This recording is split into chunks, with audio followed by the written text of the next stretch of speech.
Brothers and sisters, I'd like to talk to you about the law of sowing and reaping. First, I want to say, for those of you who are light beings, and it seems like you always get the crummy people in your life, it's because you're of the light, and you draw them in like moth to a flame. It's not a bad thing. You just got to know how to handle it. You got to learn how to weather the storm. Because what it comes down to is you can't stop being the light. The darkness is not your friend. And I know there's some people out there that say you need to embrace your dark side. And a part of me believes that you shouldn't have resistance to anything. But you can get lost in the darkness. And that's the reason why so many dark beings follow your light. They find their way to you. I once said to somebody, good people like good people and bad people like good people. Because even bad people don't like doing business with bad people. They got to worry about, is this guy going to get over on me? Does he have more skill that he could get over on me? But when they're dealing with somebody good, somebody of the light, they don't really worry. If anything, the only cause of worry would be them. So they rest assured that everything's going to go well because you're honest, you're upfront, you stand straight, you stand tall. What's inside of you, you bring it to the light because you have no fear of being judged about something.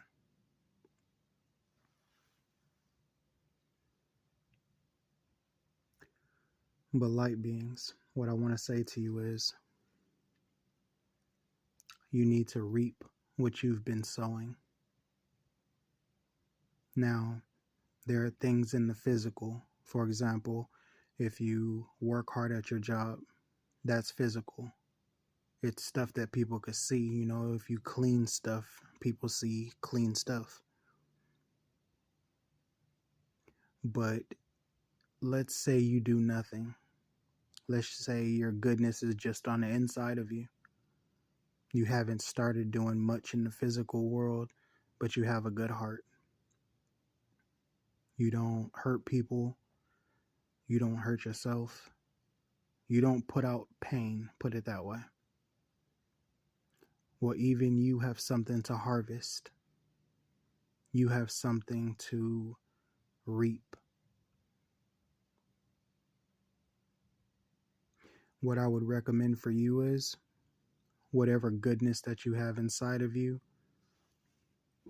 it's time to start bringing it to light. Excuse me.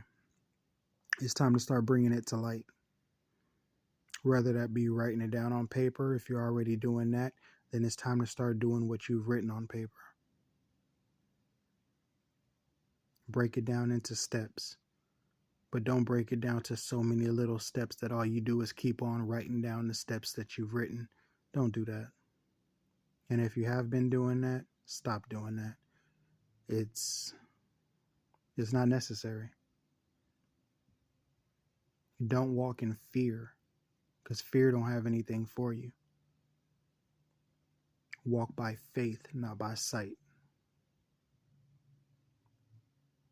This is your life. You need to live it. Because we keep saying tomorrow, I'll do it tomorrow. Tomorrow comes and I'll do it tomorrow. Tomorrow's right now. The only difference between literal tomorrow and right now is 12 o'clock a.m. At 11:59 a.m., well, 11:59 p.m., 1 minute later, it's the next day. So why not do it now? Demonstrate your power. There's nothing to be afraid of, because check this out. You're a light being. You've done good. There are many messed up things you could have did, but you didn't. You chose not to. You chose to be good. That is a seed. Plant it so it could start growing. Plant it in the physical world, not inside of you. You already planted it inside of you. That's the reason why one good idea became 100 good ideas. Now start planting one. Pick one and plant it in the physical world. If you got that good idea, let's say your good idea was you're tired of seeing littering. You're tired of seeing trash in the street. Okay, well, grab a broom and do your block. Pick up your block. You're a light being. Show the way. Show people what you see. That good idea, that good vision of how you see the world being, do it. Let people see you do it. Show them the way. I mean, what else you gonna do? Keep thinking of your good ideas. Keep writing them down. You don't need to do that. Like me right now, what I'm doing right now. I don't think what I'm doing is perfect. I know a year from now, my YouTube videos are going to be way better than this. But I had to start from somewhere. I choose right here. You can make that choice too. Because at the end of the day, what else do you got to do? Like, what do you really have to do right now? Right now, what do you have to do? You listening to me or you listening to somebody else? So you might as well get it in. You plant the seed right now, which is micro, small, a mustard seed. But a year from now, I bet you to be a tree. I bet you to be a tree. Plant it, water it, keep doing good. If all you do is good in your heart, keep doing good in your heart. And water it and watch that plant grow in the physical. But I don't recommend it though. What I recommend is you plant that seed and that other good idea you had, you plant that seed and you keep on planting and watering. Don't overextend yourself. You don't need a million different seeds. It's not necessary. That one or two good ideas that you have, start putting it into effect. You're bound to come across things where it's like it's a roadblock or an obstacle. That's bound to happen. And now you have to plant another seed. How can you get over that? Don't let it stop you. Don't let it decay your process.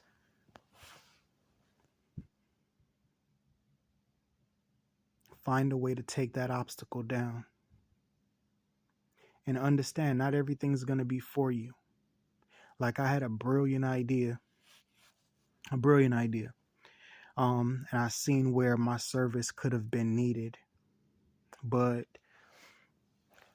and this was a couple of days ago, 2/22/22.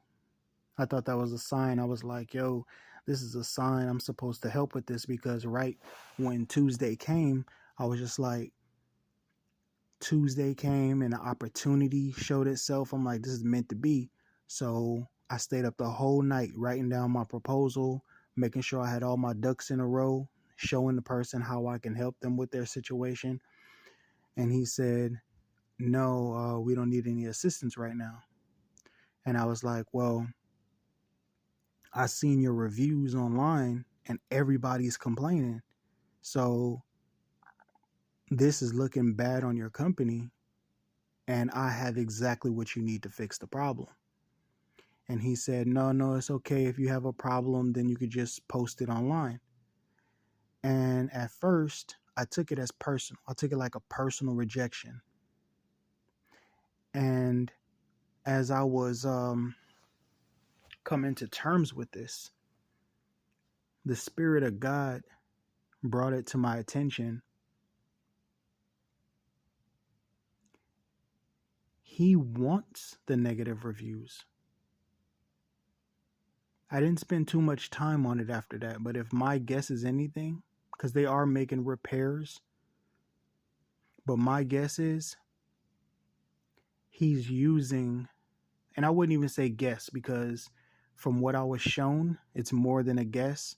But I don't really like to speak on God unless I get like two or three confirmations from him, because I don't know if it's me or it's him, if it's the Holy Spirit or if it's just my mind coming up with stuff. So I like to get confirmations. But with this, I didn't even want to dwell on this. It was an opportunity. He didn't want it, so I decided to move on. That's simple.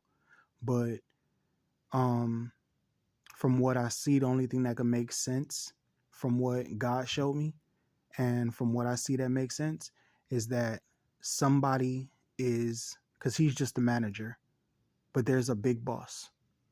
And I believe that the big boss is seeing the reviews. So he's coming out of his pocket like, okay, we need to fix this because I need this stuff done. So the manager, what he wants from me and everybody else is to keep on getting these negative reviews so it could keep putting fire under the owner's butt. And personally, I feel like it's a deceitful tactic. But if that is what he's doing, apparently it's working. But put it this way. Why would I want to work with somebody who does deceitful tactics? And that's why I know God is watching over me, because honestly, I actually could talk to the owner and make him the same proposal, because I'm sure he'll take it. Because no job, no business wants negative reviews on their company unless they're trying to take it down. A manager could want that. An owner would not want that. They wouldn't want to lose their business. They wouldn't want their name to be associated with something that's falling apart.